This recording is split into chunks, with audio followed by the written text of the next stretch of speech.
পালিত হল তারাপীঠের সবচেয়ে বড় মেগা উৎসব কৌশিকী অমাবস্যা। প্রত্যেক বছর এই কৌশিকী অমাবস্যা উপলক্ষে কয়েক লক্ষ ভক্ত তারাপীঠ মন্দিরে জমায়েত হন।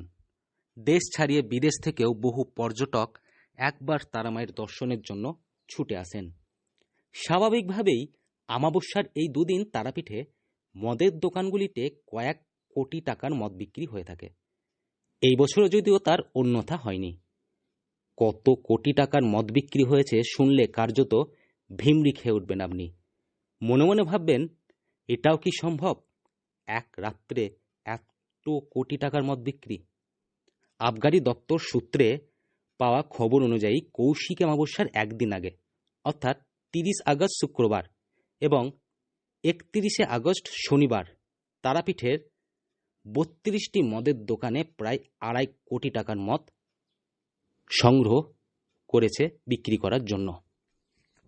এছাড়াও আগে থেকে দোকানগুলিতে প্রচুর পরিমাণে মদ মজুদ ছিল।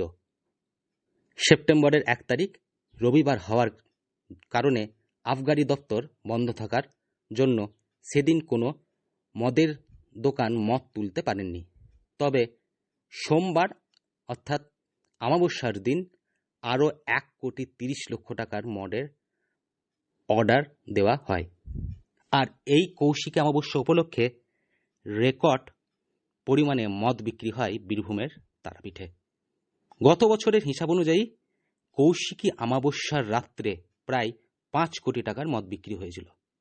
কেউ ভক্তি রসে ভেসে, আবার কেউ সোম রসে ডুবে।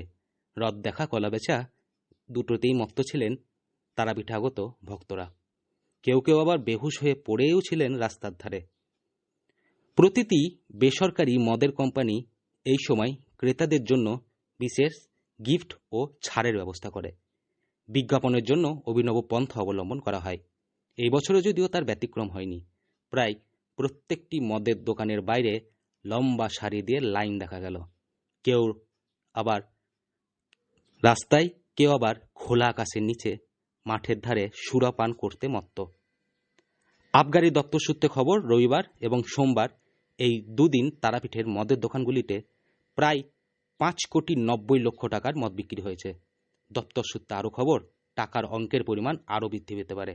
এখনও চূড়ান্ত রিপোর্ট এসে হাতে পৌঁছায়নি। অমাবস্যার এই পুণ্যতিথিতে ভক্তি রসের পাশাপাশি সুরার রসে ভাসলেন ভক্তরা।